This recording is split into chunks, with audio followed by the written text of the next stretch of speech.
That's good though. You're looking good though, buddy. Feeling better. The young lady's nice to you. She's yeah, nice. We gotta have dinner now. Now that I closed Yeah, my if I'm place. with it.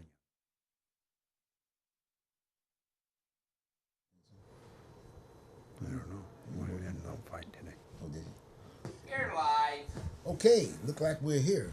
Again, I'm Bruce Broussard, your host here at the Oregon Voters Digest. And if you notice, I'm still wearing my cover here, Vietnam vet, and I'm reaching out to vet also too.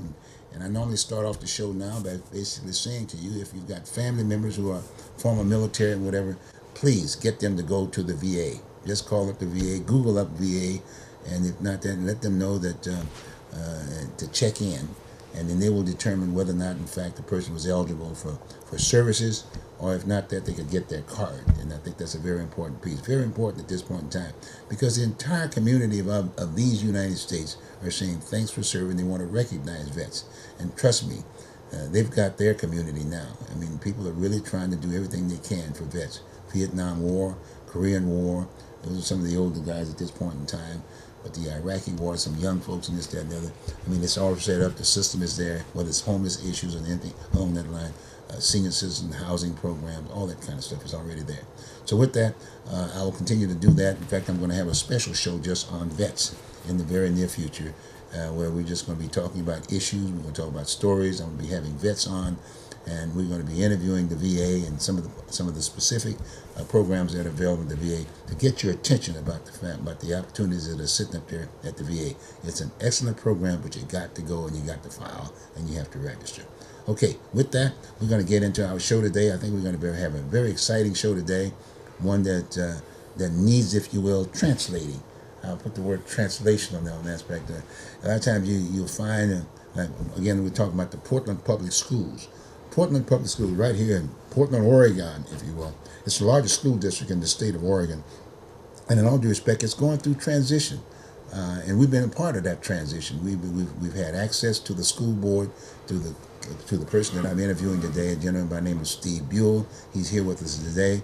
He had all the credentials. He was on the school board years back.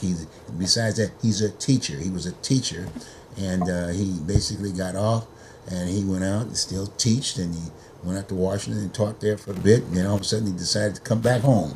And here at the Portland Public Schools, he ran for office and he won. And then all of a sudden there he was, and then this is his second time. Now the third time he said, well, I don't know. And he's decided to necessarily not run for office again. But one thing about Mr. Buell is that he's a committed person when it comes to kids, especially poor kids. Just making sure that the kids gets a fair shot at what our society is all about. And it's getting to become more sophisticated every day. So it's so important to have, if you will, the kind of organization and the kind of structure within our education system that focuses on kids, and everything else is secondary. It's all support kind of mechanism. So Steve, we want to welcome you. Thank you. Go to Digest today, and first of all, we want to thank you for, again, spending that time, that 4 years. You were retired. I mean, you went back to the table and tried to do everything you could to you get the focus back up. Some of the folks were a little lacking and whatever, from what I've seen. But you were always on the show, and we were sharing thoughts and this, that, and the other. So what we want to do this time around is that we want you to kind of give us a feel, give us an update on your time that you were on at this last 4 years, if you will. I think 4 years, 8 years. 4. 4 years, your 4 years aspect of it. Bring that up to date, and then now you're not there, and hopefully you can talk about just what were some of the benefits and some of the assets that you retained that you feel we've got the right direction, and where are we going at this point in time, and just give us an overview of the whole. The where we're going is, Yes, okay. I'll just start there. Good, appreciate it. There's several issues that are remaining. Two major ones. One is the search for the superintendent, new superintendent, and that seems to be moving along fairly fast. There's always the question about whether you do it in public or in private. And if you do it in public and it works out, then everybody said that was a good idea. You do it in private and it works out, then that was a good idea. And so we're kind of doing this one in private. In private. And we did it in private when it didn't work out. This last time when I was still on the school board, and we did the superintendent search and came up with a pretty good guy. I thought he was a really great guy, but he had some problems and didn't get across the hump. And now they're being a little more careful as they go along, but it's pretty much in private at this point. You don't know who the people are, so you're not sure how good it is. Could be really a great person, could not be. It's hard to tell. It's not like on the school board now, there's not a lot of people who are really understand how the educational system works really well. They're on there, and they have different backgrounds. They've brought different backgrounds. How many teachers are on the board now? I know you were a teacher. Actually, Julius Barza Brown was a teacher, younger grades, and so she kind of limited out in the younger grades in the ESL. It made it. She seems to struggle sometimes when you get to the older grades and so forth. But she's a teacher. And Do you remember? No, that's it. Okay, that's it. That's it. That's it. One person who was a teacher. You have people who have been very, very involved in the community, and someone like Rita Moore has been involved in the educational community for a long time. Mm-hmm. But she's not a teacher. No, but she's paid attention to how the community. One of the things that makes it difficult for some people on the board is they've paid attention real carefully to how the community interacts with the schools, which is a very, very important thing. But every day you got 30 kids going to a classroom and they teach, and they don't have any interaction with the community at all to some degree. So you've got that aspect of the whole educational program that doesn't have very good oversight for a long time. And hopefully what you want in your superintendent is a person who can see the oversight and what should be taking place in the schools and what is not taking place that should be there. That's the key. If you depend on the school board to do it, you don't have people on the school board now who can do that. And if you come in with a superintendent that wants to make sure everything goes smoothly, you're not going to get to the problems, because some of the problems aren't going to go smoothly if you really deal with them. The disparities in the programs, for instance, they're not going to go smoothly, because you're going to have to go out to this school and, in a way, take something from this school and give it to this school. That's never going to go smoothly. Who wants to do that? And so, but the fact that they'll maybe get to the point where the new superintendent does understand where we're lacking and where we're doing well, and can focus in on where we're lacking and make sure and support where we're doing well. I mean, that's a tricky thing. School board isn't able really to do that. And one of the things that has created problems for us in Portland over the years is that we don't have necessarily the people in the educational side who can do that either. There's way too much worrying about how it affects me as an employee, as opposed to how it affects the children out here.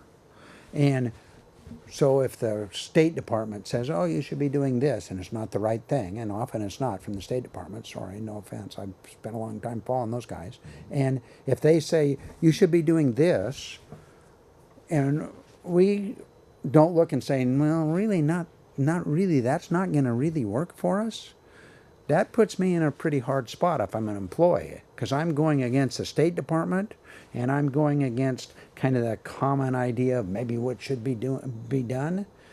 So it makes it tough. And we haven't really had a lot of educators who are willing to stand up on that. And a lot of times when they're willing to stand up, they're really good, and they went someplace else. We just lost a great woman who was a vice principal in Portland, and they picked her up out at North Clackamas. Wow. Clackamas School District picks her up, takes her right out of she was an African-American woman who was really smart and great, and they picked her up and grabbed her and gave her a promotion. And, you know, most people will go with the promotion, and you go in and say, hey, we love you, man, and here's the promotion, and we're going to give you more, and we're going to give you more responsibility, and they go, all right, and a bigger pay, of course. And so we just haven't had people who are willing to stand up enough and say, this is what needs to be done. But what about the Blanchard and Matt Prophet's era? I mean, those guys have been there for quite some time. They knew the territory. They knew the politics. You know what I'm saying? Well, yes, and at that time we did have a lot of people Yeah, willing, yeah. but it the difference, and this is a negative difference now. One of the negatives difference, and I've been on your show before, or even I was on the school board. Go back several years, Yes. and talking about the testing and the Common Core and the systems and the data and that stuff. To a certain degree, has become gets in the way of real education. I had my first wife was a marvelous school teacher. Oh man, every kid in the first grade at Peninsula School Peninsula School. could read grade level every year, every time.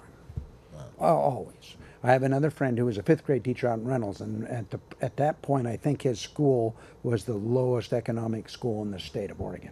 Every kid in his fifth grade, every kid for years could read well, decently well to go. And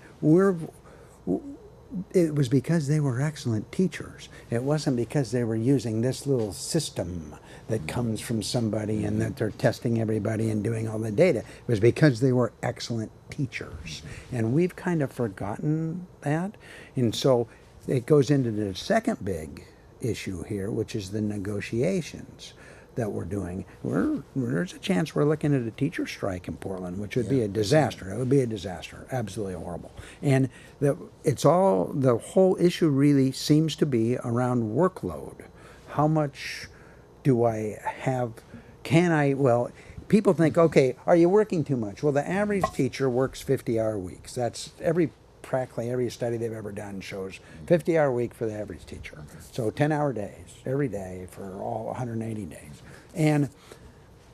But the workload itself is that teachers are worried about is not how much work in terms of how many hours, or it's can I really do the job, or have I had so much stuff piled upon me with these expectations that doesn't allow me to do the job. That's the workload question.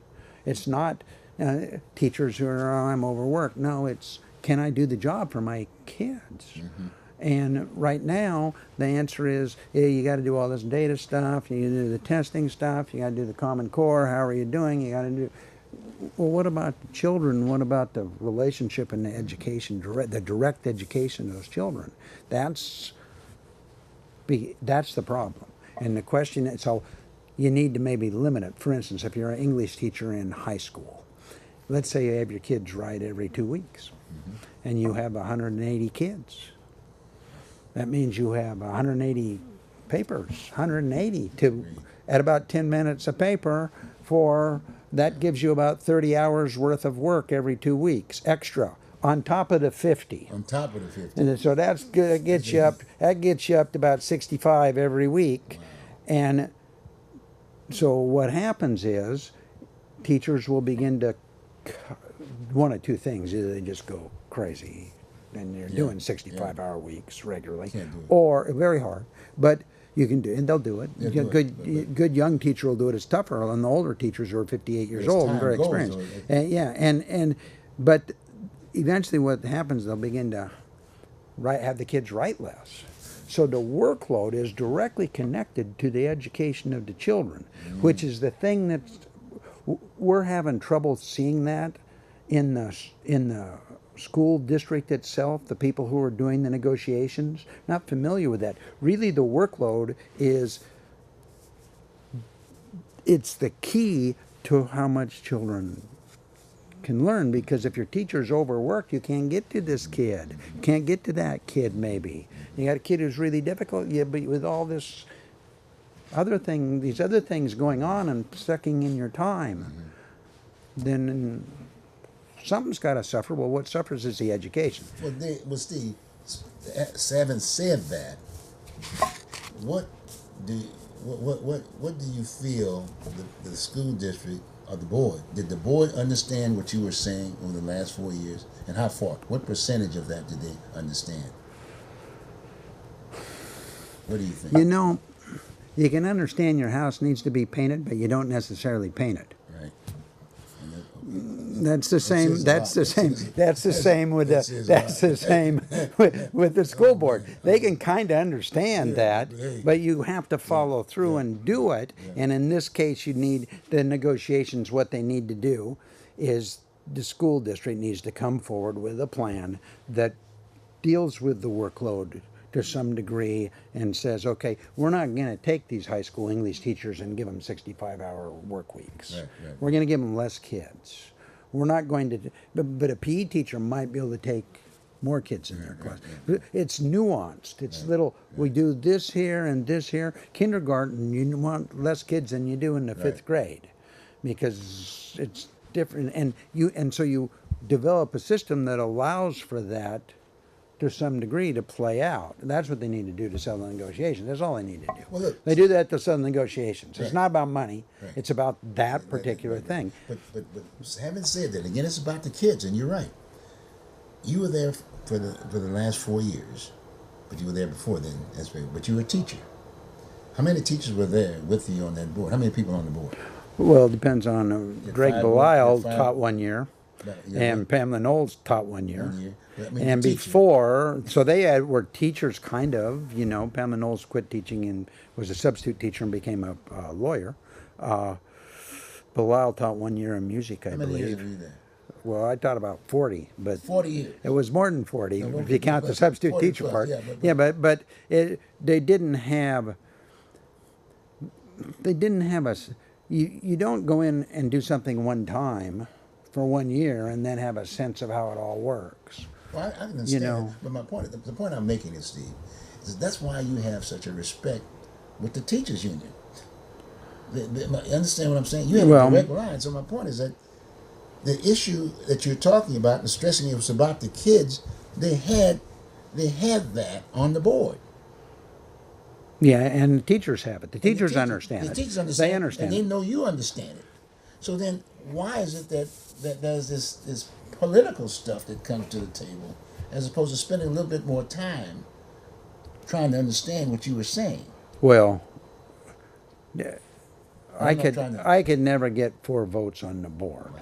And the reason I could never Why get was that? 4 votes was was in my opinion now. Yeah, okay. Well, the chairperson, who I really liked, very good friends with, he wanted to get 6 votes in order to get 4. You had to have the 2 people who consistently voted against things for children in the 4 votes or the 6 votes. It was, and they're both still on the board, Amy Constant and Julie Sparza-Brown, but you couldn't get 4 votes without. Now that's what's changed on the board now. You can get 4 votes without theirs. Julia Brim Edwards, who's the new chairperson, she wants to get 6 votes or 7. You can never get 7 because you had to get, and when I was there, because you had to get Pamela Knowles, and she wasn't never going to go on none of the stuff for kids particularly, in my opinion. I couldn't get her to go for any of that. She just voted against it for I don't know why, some reason she had. But now you've got 5 other people. You don't have that other block person who's influencing them, but she believes she can get 7, but she'll go with 4 or 5.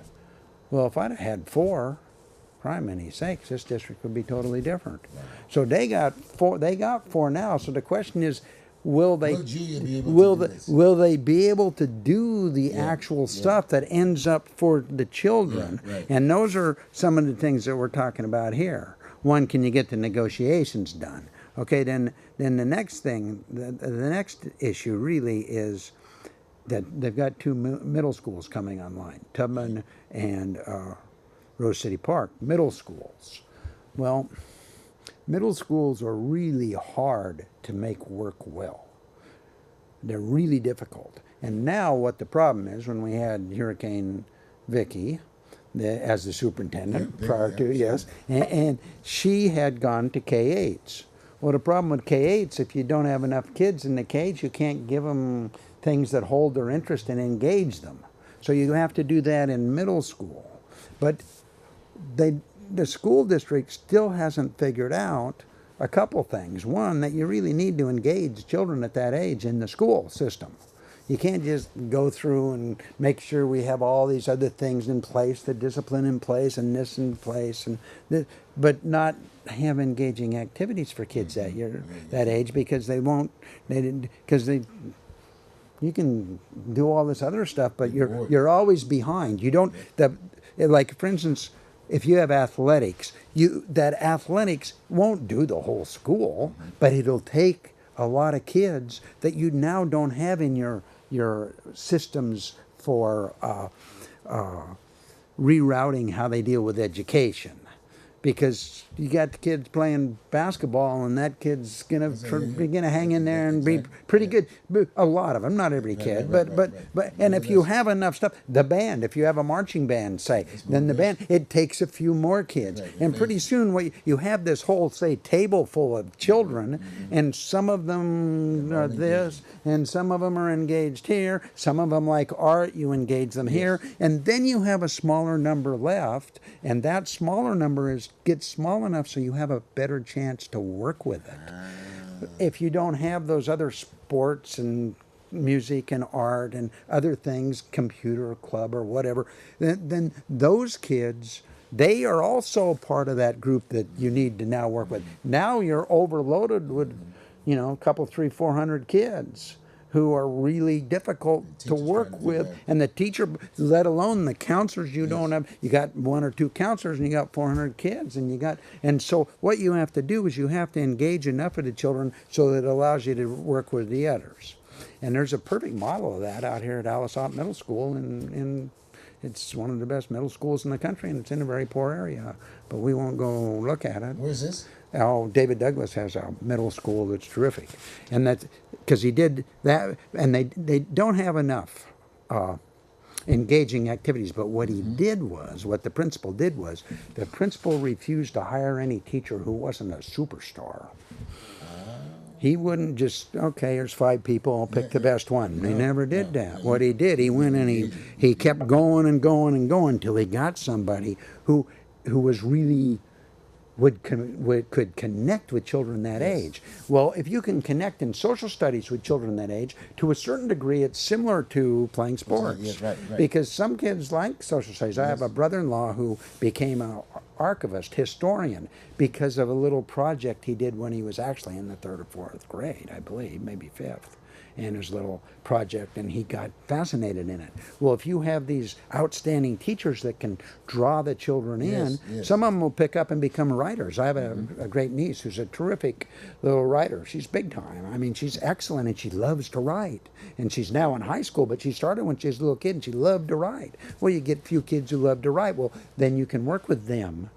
You don't have them all out here in this social system where you feel like you have to go into their homes doing all this other stuff. That's why I was really pushing the voc ed piece. Yeah, no, it's the same. Same concept. You need, and that's the engaging things. Yeah. They have. If you go out to Washington Middle School, right, and the Jackson Middle School, they've got a shop. It's a nice one. Jackson Middle School has a shop, and I'll bet you a lot of those kids are into that shop and like it. And they have something every day to look forward to. And they also have a terrific art program out there. Fabulous art program. Really, really, really good. And kids will come to school every day looking forward to it. You give a child something every day, and that helps them get through. Okay, that's mixed in with those. So the question is, will we do that with those middle schools? And my answer is no. We're going to have all these children, and then we're going to have to work with them all and with the social services and so forth, because we're not going to engage them enough, because we haven't done that in any place. We have a couple middle schools that work pretty good. Jackson, Selwood works pretty good. West Sylvan, but they work pretty good because they don't have that whole group of kids, that whole group of that need social services. That's why. So it can work because you don't have all the children who need all the social services that stress your school. You go into a classroom and you got 8 or 10 kids who are misbehaving. You don't get that at Jackson. No, because they're engaged. Well, and because Involved. and because of their background, Yes. to a certain degree, they're not as liable to misbehave. And so we have a tendency to look at that instead of saying, okay, let's listen that down. So that's a problem. Then we have the DBRAC, which is the doing the boundaries. That has to be done, and it's just a matter of getting the boundaries together. But it has to be that. The major thing left to do, really, in my opinion, is all these kids that can't read. I don't think there's any Can't excuse. read. There is an excuse for kids who can't read. And now I'm talking about can't read decently well, little kids, Okay, little right. kids. We're talking little kids, Comprehend. and then it becomes read Comprehension piece. read the words. Right. You've got, as long as a kid speaks English, Okay. of which most of our kids do, not all, of course. We have 102 languages. So, but as long as a kid speaks English, you should be able to teach that kid to read. There are exceptions and occasional exceptions. You know, for one thing, you have special ed exceptions to some degree, which is much more difficult. Or you have children who are very dyslexic, which makes it harder. But you still should be able to teach those children to read. All the children who speak English to begin with, we should be able to teach to read. Right. End of story. Occasionally you have exceptions. You know, like the one guy told you 12 years worth of everybody. He had one kid he never really could get to read very well. But we're not really addressing that well. You got 103 languages. How can 104, yeah, 104, I guess. How can you put all of those kids together after, let's say, what? After Well, first, second, third, fourth, fifth grade. Well, They're all together. What the, do they mean? what I'm saying is that if a kid comes in and he only speaks Farsi, Right. good luck teaching him to read English. In the fourth grade, we'll say. There's a reason that kid isn't able to read Do they English. still allow that kid to get into the system, to go up the system? Well, what we do in Portland is the K-5 works pretty good for kids who come in who have, this is one of the things that we need to be done. This is one of the things that Julia Esparza Brown voted against. We need to teach children who come into America with a background and can't speak English. We need to teach them to speak English. That's almost the first thing we need to teach them. Because if you can't speak English, it's fine when you're young, if you're kindergarten through fifth grade, because you have the teacher all day. And so she maybe has, or he maybe has one or two kids, and they can work with them and they can get them. The best student I ever had was a little girl who was Ukrainian background, and she was the best English student I ever had. But what we do, so in the younger grades, it's fine. But once they get to like the seventh grade, we just toss them into a classroom Wow. and expect them to be, well, there's no way. We don't have a system where we're set up to teach them English, which is what I've tried to get them to do. I finally got them when I was in the hospital here at the very end of my term to do a study to try to see where we could do that. But so those kids are outside of everybody should And be were able to the read. teachers sharing that also too? Were the teachers sharing that issue with them? With you Yeah, guys? except the teachers have a lot of issues, that's one of them. that's a Yeah, major yeah. issue I right talked. there. It's This is major, huge. major It's huge because we talk about how wonderful the immigrants are, and we want immigrants in this country, Right, right. and then they come in and we toss them into a classroom to learn. Let's say you learn biology, but you can't speak any English. Well, good luck. Good luck. And we used to do some work with them in the classroom that we don't do anymore. And we give them about a half an hour a day to work on ESL stuff. It's not always language oriented, but it's not anywhere near enough. It's not anywhere near enough. So there's to that point. Let's hold that point that you got right Okay. there. Then we'll take a little short break. Okay. And then we're going to come right back. And we'll I'll do begin some reading. more. That's it. Okay. We'll take a short break, folks. We'll be right back with Steve Buel.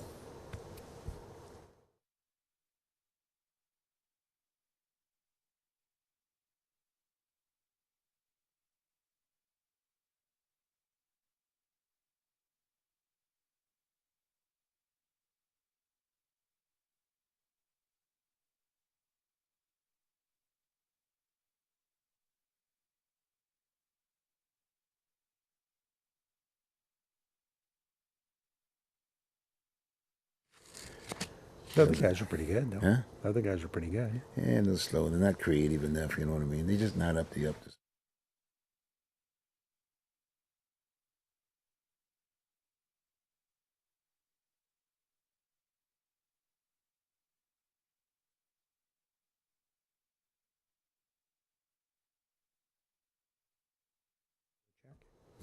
Checking. Testing 1, 2, 3, 4. Testing, testing. Okay. Testing 4538. Okay. All right. You got it.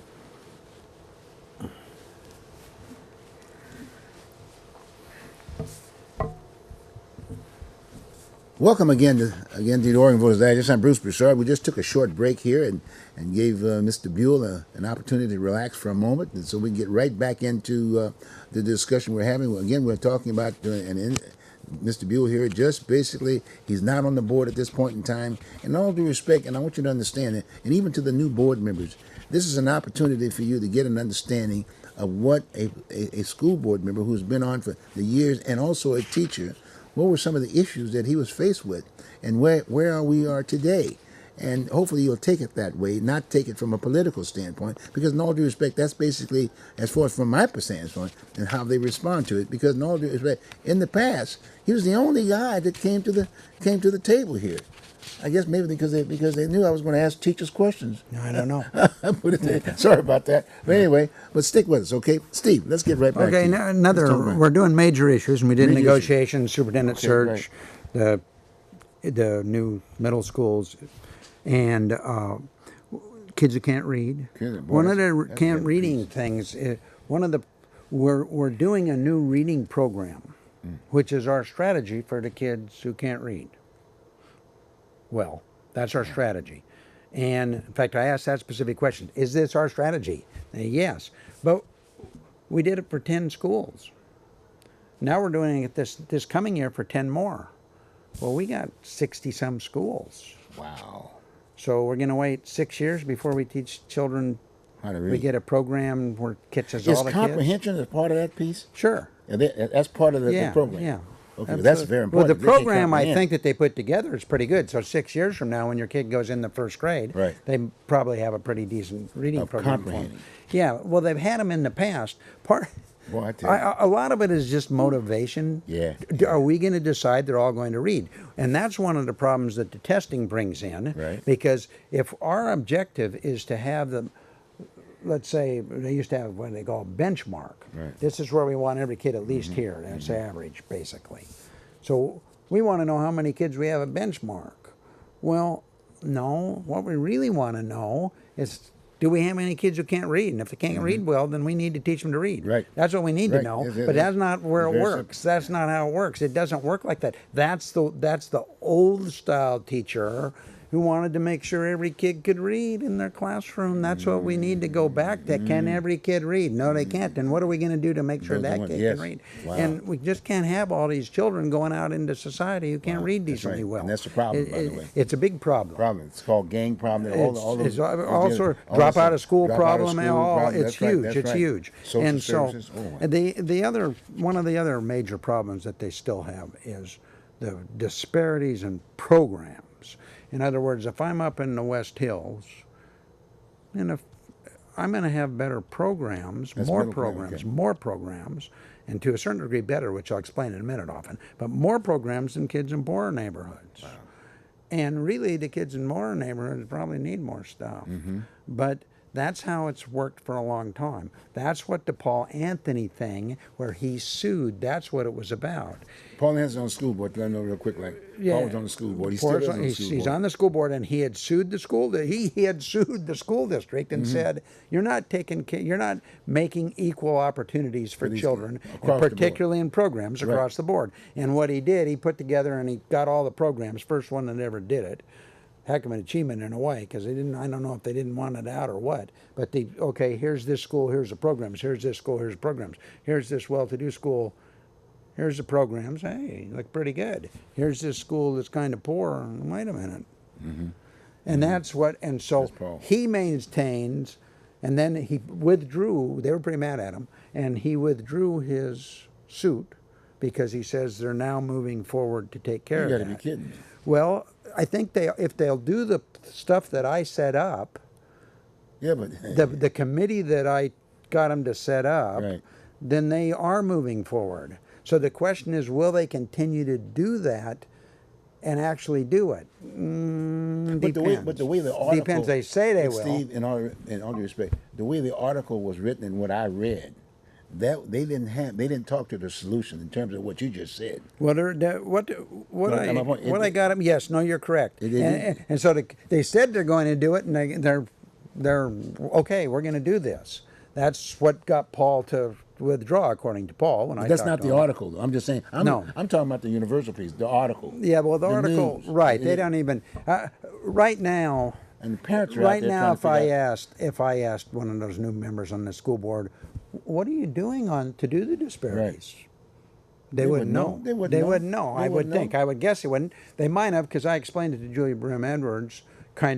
I said, put me back on this committee, because what this one committee was a budget committee basically, but it was trying to make sure that we could lay a foundation for every child having equal programs as the foundation. Now, when I first came on, I was going to give you an example. This sounds kind of screwy in a way, because really you want equity, not equality. right. But you can't really, without the equality, you can't really move to the equity, because the equity isn't in the programs. The equity is in the special programs.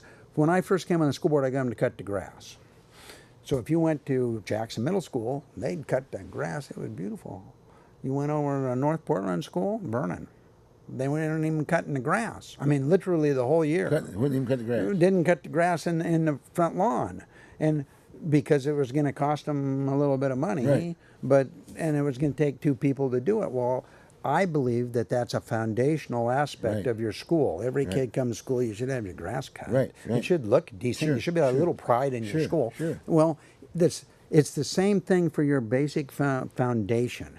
Every kid should have access to, well, let's put it in a different way. If I have access to music with my kid in the 5th grade up in this school, why wouldn't I get access to music for this kid in the 5th grade in this school? exactly. It should be, that access should be there for everybody.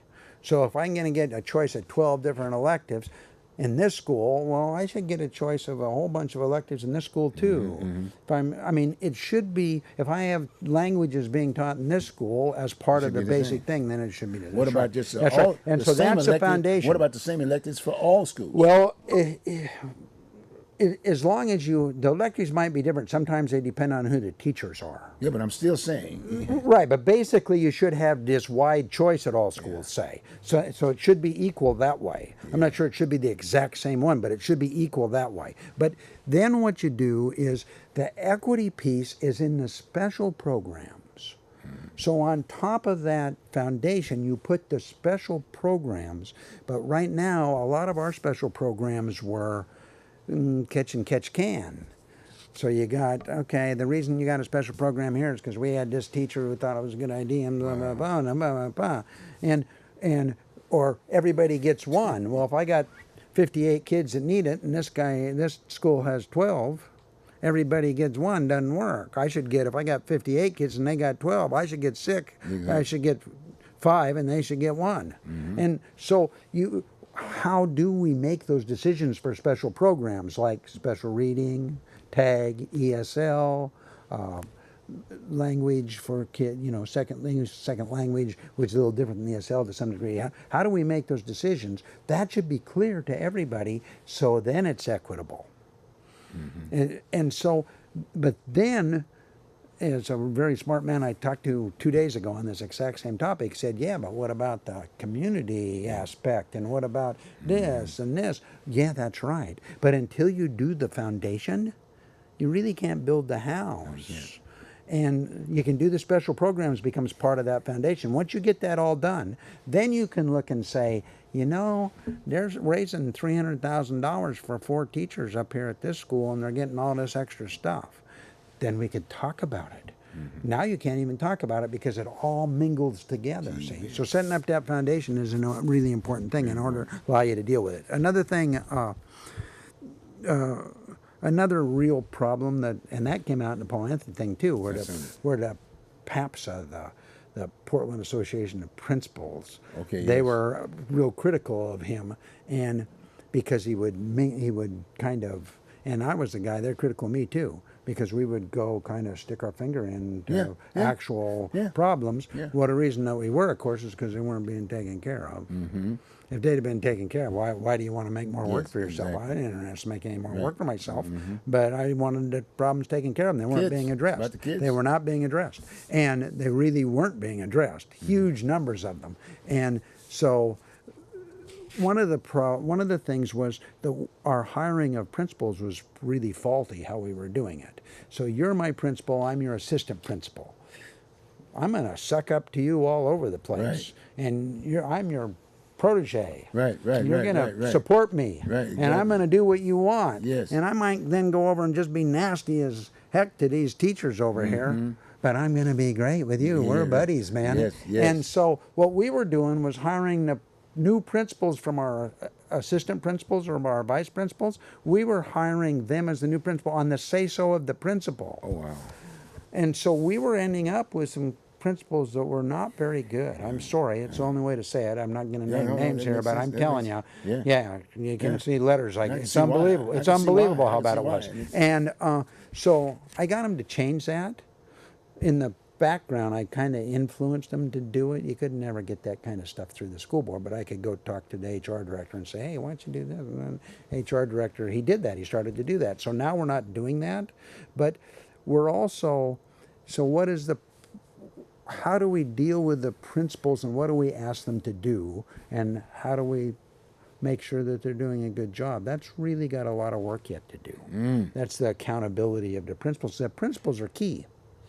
They're the key people in the school district, really. I mean, Oh, the yeah, teacher, oh, yeah, sure, but I oh, mean, yeah. the principal runs the Yeah, school, yeah, basically. yeah, And you yeah. got a nasty principal, or you got a good principal. The good principal maybe is going to really motivate those teachers and make sure the kids are learning. A nasty principal is going to turn everybody off, and they're going to flee, and so you got new teachers coming in. And I mean, we've had a lot of problems like that, and so we haven't really dealt with them.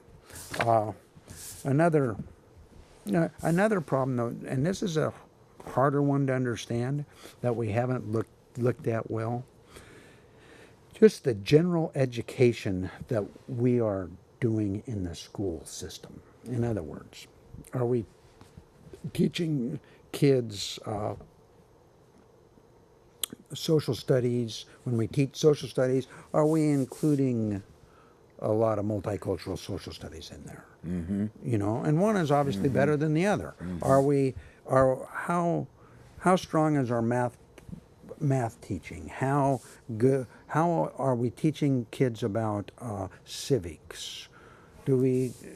Just the general teaching part. Are we teaching kids about coding? Are we teaching them about computers and how to deal with it? Just that whole idea of what we're actually teaching. We got so caught up in testing the Common Core, which is good in some areas, not so good in others, and this idea of social justice, which is a very good thing to teach in the schools. But those things have become super important where I'm not sure we're teaching science like we should to little kids, or health, or some of the major things. So are we or not? Are we at every school? Do we have health at every school? Is the social studies good? That whole idea, just how good the general education is. And you have to kind of look at that almost classroom by classroom. But we don't have any system set up. Wow. We're depending on the principal to do that, but we're asking the principals to do all these other things. Do you have your data stuff? Do you have your little committees? We have about 10 committees in each school or so. You know, and we're asking them all those things, but we're not asking them, okay, how's the social studies? Or can all your children write well? Are we really? Are you making sure Your they all math. can write well? How solid is your math program? Do you have that's real Those are basics. basics, and we're not set up to deal with that, which is too bad. And that's where you go off to a smaller school district. You go off to Gaston, say, maybe they have 2 elementary schools.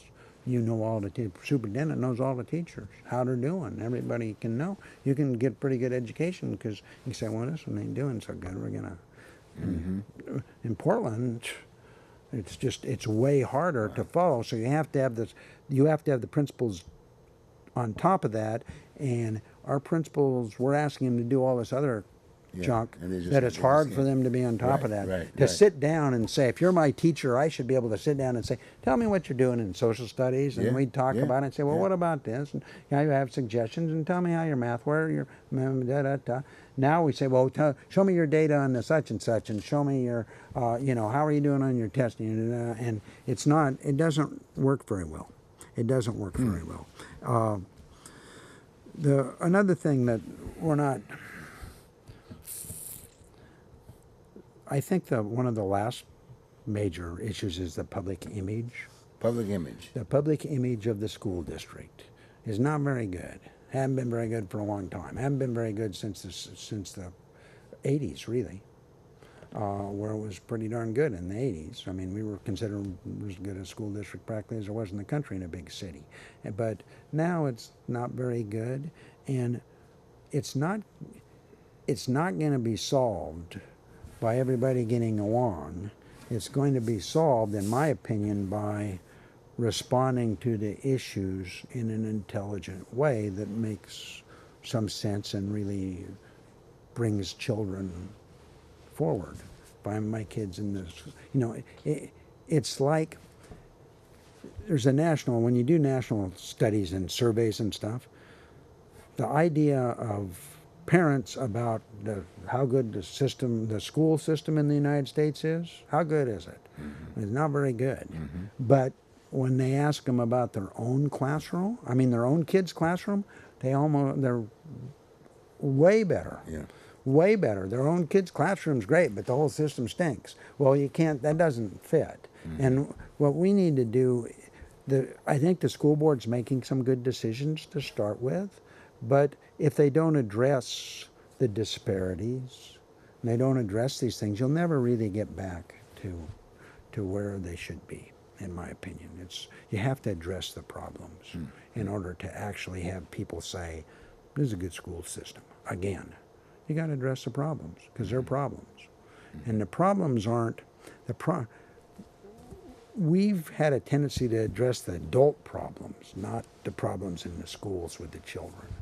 And for instance, if you look at the Courageous Conversations program, which has got a lot of great parts to it, it addresses how the adults think. It doesn't address how the adults teach children. There's a difference. And how the adults teach children, whether they're doing a good job of working through things like, you have kids of color, how do you work with them? That's where the ball game is. It's not whether you're not going to get all the racial prejudice out of every one of our teachers if you do Courageous Conversations every day for 24 hours a day. You're not going to get them all out. You can help it, and you can and it's fine. The program's fine. But what really you need to do is, how are you doing in the classroom now? And of course, one will affect the other, but it's not direct enough. It needs to be, we need to actually have teachers who understand, okay, here's some things that I can do better. That's different than saying, I'm a bad individual, or I'm a good individual, or I'm looking at my stuff. And so for me, that always was a problem. But you can't address that on the school board, because you're kind of, it isn't really, people wouldn't really let me even talk about it. You know what comes to mind? I'm going to throw this out to you, because I want you to... Because I'm pretty close to down at the end of the issues. You get another one. No, I'm pretty close to that. Because I remember when we went through this lead issue. We went through the lead issue aspect of it. And I went to a number of the meetings aspect of it, but I saw young families. That was the push. And my point is that a young families, right? They got their kids, if you will. And that's a lot of pressure, if you will, being brought to the table. In the past, that wasn't the case. No, it was the case with the lead. No, but this guy... that's what I'm saying. It was, but prior to that, it wasn't. It wasn't, see? Right. And so you look at that, and then you think about the planners in terms of, in all due respect, even like the mayor, when I ran for office, I went to this various session with the mayor and whatever. He's a young man. he's a high tech mindset. It's not the old. It's not the old days. It's high tech. And then when you look at the planners, they're all young folks, high tech, development. Bang! It's not about housing anymore. It's a whole new day. It's about, hey, all you need is a roof over your head and one room, and that's it. Bang. And where the kids? Oh, we don't have those. I'm just throwing that out because, and then I look at the school system and I'm saying, okay, fine. Well, are they teaching the kids to meet that future? Or are they just teaching? Depends on the school. That's what I'm saying. Depends on the teacher. That's what I'm saying. Well, but the plan is not necessarily. Wow. We've never really sat down, in my opinion, and said this is kind of what we want kids to know. Yeah. Versus here, we just kind of keep going along. Yes, that's the old way. We're going to take the test. Well, the old way was a little bit better. Well, the old way was that you did that in your classroom. Yes, right. The teacher sat down and said, "What do I want these kids to know?" And then we went to this, what do they know? Yeah. Called the Kitzhopper, call it the outputs. We want the output coming out, what we want to come out. So we're going to measure all the outputs, but really it doesn't. The outputs, measuring the outputs doesn't help decide where you got there. They never really could build back. And the fact that they started to measure all those outputs actually made the inputs worse. And it made it worse because the teacher used to say, okay, my kids need to know this. And then she would teach that or he would teach that. Where now they go, this is what the state says they need to know this and this. But it's not necessarily, it's not necessarily what kids necessarily need to know. We're going to measure them. So we want you to be able to measure this, and from that we figure out what they need to know. Instead, we should figure out what they need to know to get along in society and teach that. Yeah, exactly. And then measure that. Yeah, exactly. Because we only measure really reading and math. We quit measuring. We're going to now measure science, but we quit measuring like writing because it's hard to measure. But all these children should be writing all the time. But since we don't measure it as a state, not nobody, but a lot of teachers don't go, they go, oh, I'm going to need to do this, what they're going to be measured, because that's what everybody in the system thinks, where they really should be going, it's pretty darn hard to get a decent job if you can't write decently well. Exactly. And you sure as heck can't do it, basically, if you can't read decently well. Okay. So I need to have these kids learning to read and write decently well, regardless of what they're measuring. Right. Same with people going out and going out into society and being able to deal with, for instance, let's say the fake news or how to deal. That's one of the things you should be able to look and say, hey, that's a good thing. Yeah. But it's not very many teachers take that and go, okay, and we don't let them hardly anymore. That's the problem. And they don't have time because their workload's too big. Well, see, that's another reason why I brought that point up about the voc ed piece. Back when I went to school, voc ed was within the entire area where I went. It was the same voc ed. We competed with one another. Yeah. You got me? We competed. You comprehend and you read because you had to read the books to be able to do those things. Like whether it be health ed, whether it be home ec, whether it be architectural. We had these vocational blue collar types of a training aspect of it that was in the school system, and we were busy. And you forced yourself to read and comprehend, because otherwise you wouldn't be there. And that's why you were there, because you couldn't get it at home because mom and dad hadn't gone through the system. So we had something that actually transitioned into futures. That's what voc ed meant to me during that particular time. But when I see this here, there's nothing there. There's no blue-collar training at all that I see in the poor schools. Don't get me wrong. They may have, like you said, they may have one here, this, that, and the other. But my point is that you want to get something where you transition in. You can transition. That's right. But you can't transition in unless you can read. You can't transition to anything really now. I mean, to a certain degree, everything's changed. I went out to dinner with some people last night, and their son was in was in some tech job. Yeah.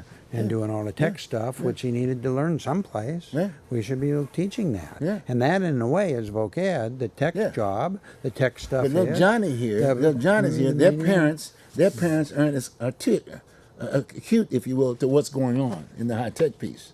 You got me? Right. But if the high tech was available and the competition was there, you get my point? Then guess what? Little Johnny would learn, because mom and dad can't. They can't even basically look at the homework, if you will. But over here, if you had the piece and that competition, that's what got that. That's how scholarships were given and whatever. People were excelling accordingly. And the people, the well-to-do, if you will, could recognize the results because, i.e., there was an economy there. People paid taxes. You know what I mean? People were doing things, et cetera, et cetera, et cetera. But today, you know, they're not at the table.